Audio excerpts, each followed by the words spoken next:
Hey, what's going on, Who That Nation? It is yours truly, TJ Jones, the host of the State of the Saints podcast. Y'all see who I got with me, man. I got the Packy Man. The Packy Man. Got Paxton with me, man, on this edition of the State of the Saints podcast post-game show. And this is a victory Sunday for the New Orleans Saints. They knock off the Carolina Panthers by a score of 27-24. That's right, Packy. They knocked off the Carolina Panthers 27-24. This game right here was really exciting, man. This, if you like offense, like I do, you want to get down, buddy? Okay. All right. If you like offense the way that I do, you're gonna love a game like this. I mean, this is absolutely incredible stuff right here. You know, Teddy Bridgewater, Drew Brees, both did an outstanding job. They both handled up on their business. You know what I'm saying? They both were efficient. And the defense has struggled in this game, man, on both sides. But nevertheless, I think we all can come into an agreement. We learned a few things from this game. Number one, the Saints secondary is absolutely trash. Number two, Alvin Kamara is a bona fide MVP candidate. And if he's not, then something is wrong with the system. And number three, the referees absolutely hate the New Orleans Saints.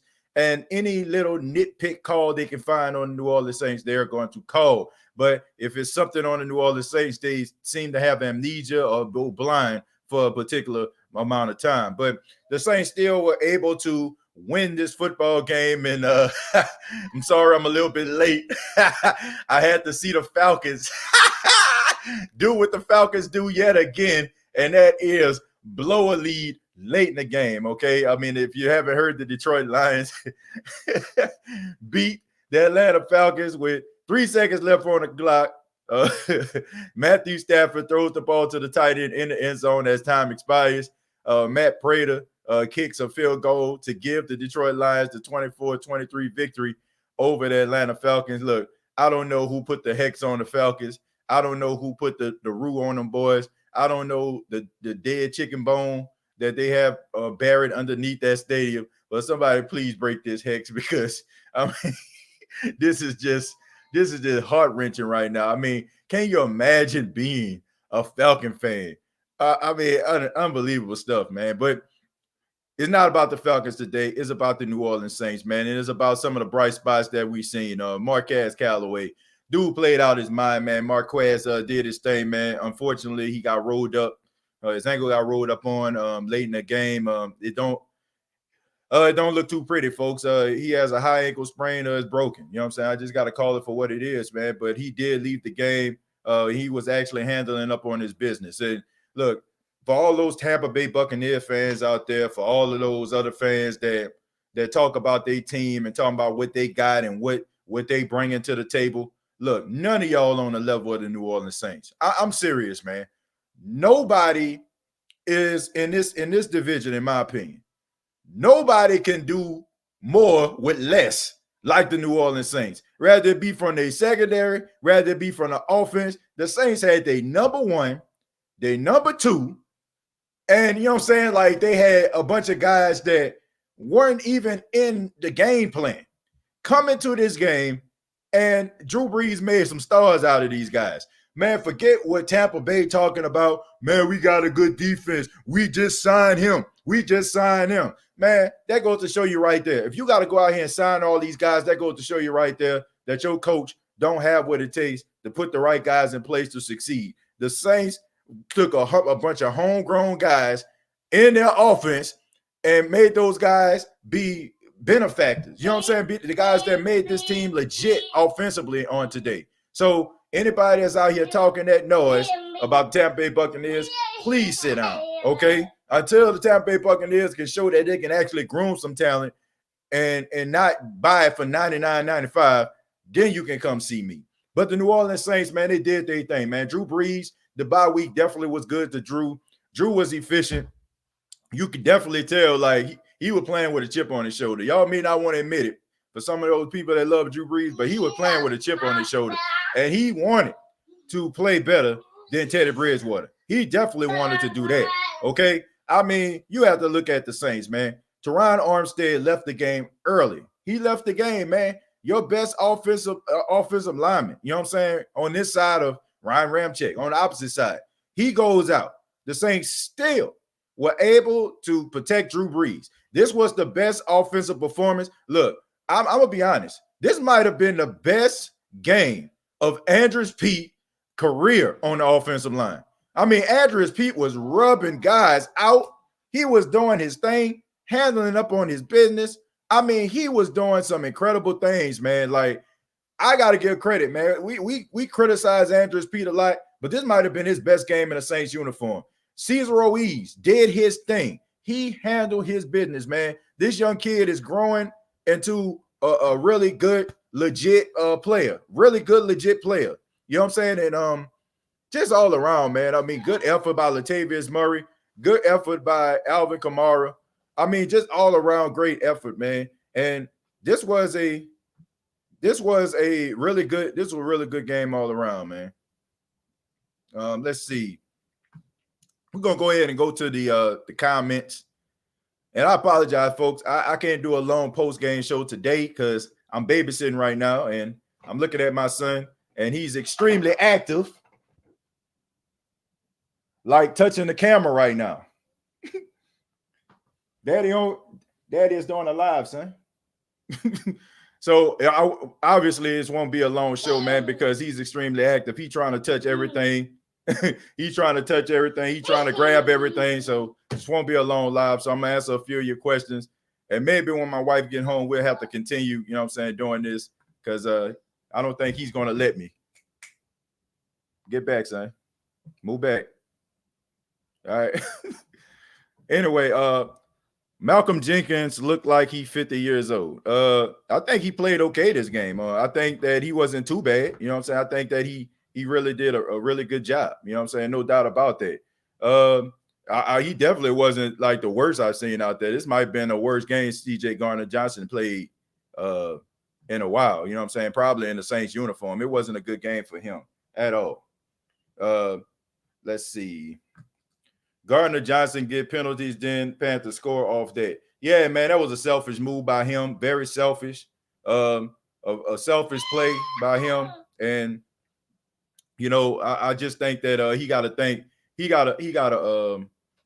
be better than that. He definitely got to be better than that. What you think about that Traquan flag? Oh, that was a bunch of BS. And that was huge, man, because that was 4 points that was taken off the board. You know what I'm saying? Even though Will Lutz made the field goal, he still left a few points off the board. So that was not a good look right there. Marcus Williams got to go. I don't know, man. I mean, it's getting ridiculous right now. These guys have been together all this time, and yet they still can't get it together. Like this is crazy stuff right here. That's why he caught the fade from Mike T.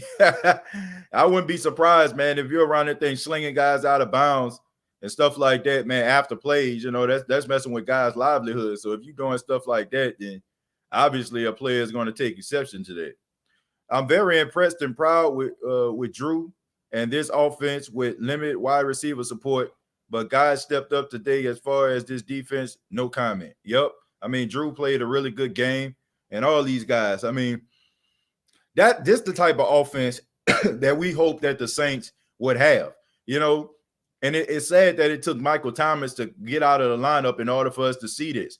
You know, one thing that helped the Saints today was the fact that the Carolina Panthers didn't know who to zero in on. They didn't know who to stop. They didn't know who to focus on. They didn't know who to focus on. Callaway, Traquan, Deontay. I mean, so many guys were making plays. It was hard for them to kind of zero in on it. So I think that this can be the blueprint of what the Saints offense can actually be. Uh, is just me, or does Brees play better with younger, hungry wide receivers? Look like old school Drew. Yeah, he definitely did, man. And I think Drew was more dialed in this game because he realized that he couldn't make too many mistakes, man. He really took this game on his shoulders, man. He understood that he had to go out here and play his best game, man, because if he didn't, this could possibly be a blowout. This was a game where, I mean, Drew Brees turned back the clock. I think anybody have a problem with Drew today is not the day that you need to be talking about Drew Brees. Might well save it for the next week or whatever like that. But all the Drew Brees people that said this guy needs to retire, you're going to sound pretty crazy today. And this is one of the reasons why I say, even though Drew Brees, I think we all can agree that, there is a bit of a decline when it comes to Drew Brees. But I often say that Drew Brees puts this team in the best position to win. I don't feel like any other quarterback that you could have put in this type of circumstance is going to be as competitive and play as well as Drew Brees has, man. You put somebody like Jameis up in this thing. You put somebody like Taysom up in this thing. I mean, the Carolina Panthers going to run roughshod. This is why I say, man, the Drew Brees gives the Saints the best opportunity to win. Despite the fact that he may not have the rocket arm, being able to throw the ball down the field, he puts them in the best position to win in cases like this. Okay, other quarterbacks that come in, they're going to need the stars align. They're going to need, excuse me, they're going to need star wide receivers, star running backs, star defense. They're going to need all that stuff. But Drew, I mean, I don't think many quarterbacks would have did what he did today. The Traquan flag. Thank you for the $2. That was some BS, bruh. Yeah, it absolutely was. I don't know what was going on. I mean, it looked like Traquan was trying to get out of the way anyway. That's all it looked like. It looked like he was trying to get out of the way. And it just didn't. It just, I don't know. Any little thing now, it seems like they're gonna call a flag. They're gonna call a flag on the Saints. It's like they be looking at the Saints like it's almost like a scientist looking through the glass or something like that at a research project. That's what it looked like. You know what I'm saying? Every little thing that they can find on the Saints, they're going to try to do. They're going to try to do that. They're going to try to do all these things. You know what I'm saying? So I honestly just don't know, what they're going to do. But they're going to have to figure out something, man. You're playing against the teams and you're playing against the flags right now and the referees. Andy, thank you very much for $5. Says Brees was definitely clutch today.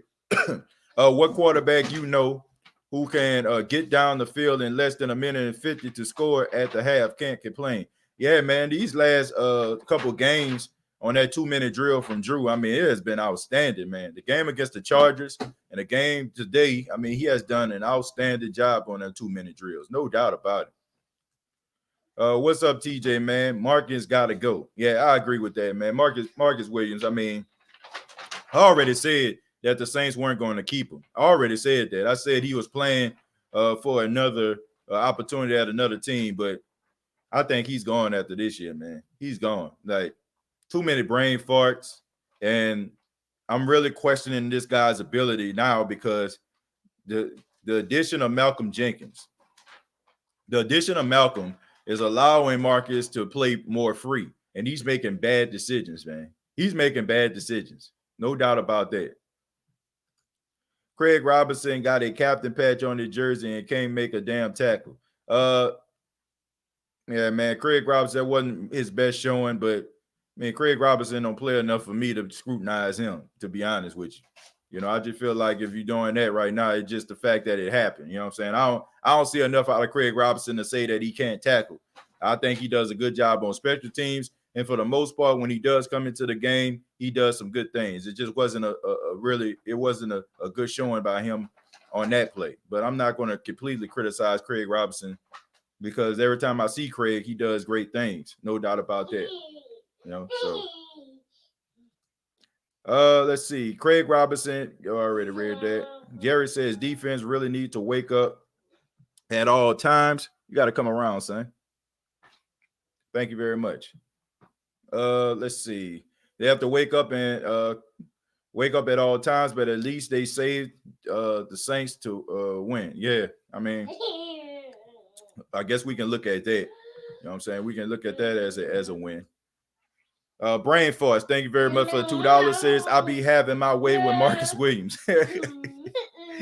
Yeah, man, it seems that way, no doubt about it, man. No doubt about that. Ernest said, just win, baby. Yeah, I mean, it's good to win, but I don't know how many times you're gonna be able to like win games with this sorry defense we got. Let's see. Callaway looking like a number 3 or 2 if he keeps this up. Yeah, he definitely did a good job today. Very smart player, man. A couple routes that he ran. I mean, seasoned veterans probably not being that distinctive, man. You know what I'm saying? Like that instinctive. He's like a guy who can just, I mean, finding the soft spots in them zones like they was doing. Incredible. Justin Jackson says, TJ, I'm from here. Our defense has to do better tackling and better encourage, get more pressure on the quarterback. Oh, yeah, man, they ain't get no pressure on the quarterback. Like, I have to give Carolina credit, man. Their offensive line, like, whooped the front four of the Saints. I mean, Davenport had that game, you know what I'm saying, that game-saving sack, you know what I'm saying? So good that he showed up, but this game, man, the D-line was getting whooped. Absolutely whooped. Like slapped around, you know what I'm saying? Like they weren't getting no pressure on Teddy. Teddy was back there knitting a sweater for the exception of that last drive. So you got to work on that. TJ, are you in on Earl Thomas before the deadline? Man, I don't know. We might need to take a look. We might need to take a look. And did PJ Williams play today? Because I didn't see PJ out there today. I've seen a lot of nickel played by CJ Garner-Johnson. So don't know what was up with that, but I definitely didn't see PJ out there. And I definitely didn't see Swearinger, which I knew who was inactive for some apparent reason. Why the hell is DJ Swearinger not playing in the game? I really just don't know. I just don't understand how you have an extra week to prepare and yet still don't fix the miscommunication issues. Also, so many missed tackles. It's very simple. This is who they are. I mean, it's just as simple as that. This is who they are. They are a bad defense. I mean, look, I know what you're thinking, man. You think that you can turn the corner, things can get better, but this is who these guys are. They are always going to be a bad defense all season long. They're not going to fix the issues until next year, folks. So you might as well strap in and hope that Drew Brees can outduel the opposing quarterback, or Alvin Kamara, the offense can outduel the opposing team's offense, because as long as this defense is intact, they ain't doing nothing, folks. They ain't stopping the nosebleed. Like this, it is what it is at this point, folks. It's not going to change. It's not. It is not going to change at all. So we might as well just, once again, strap in, sit back, and hope that they can possibly make a stop to get the ball, get the ball back into the hands of the offense so they can outscore the opposing team. Marcus needs to sit down, bring in Earl. He can easily play better than Marcus, hands down. Yeah, man. I mean, right now, Marcus Williams is looking like slow, man. And I'm not even just saying like it happens way too much, man. Way too much, folks. It just happened way too much. But once again, folks, I do apologize. I'm going to have to cut this State of the Saints podcast short once again because I'm actually watching my son right now. My wife hasn't come home from work just yet. So we are going to intervene once she gets home, folks. So I'm going to rerun the State of the Saints podcast. Probably going to be around 6 p.m. Eastern, 5 p.m. Central Standard Time. But once again, you know what I'm saying? I love doing this show, love doing the State of the Saints podcast, but I got to attend to my fatherly duties first. But I just wanted to let you all know that in advance. And anybody that has a 1-year-old or had a 1-year-old, they're extremely active. And you got to watch everything that they do, man. So we're going to reconvene. I'm going to take some calls a little bit later after we get back.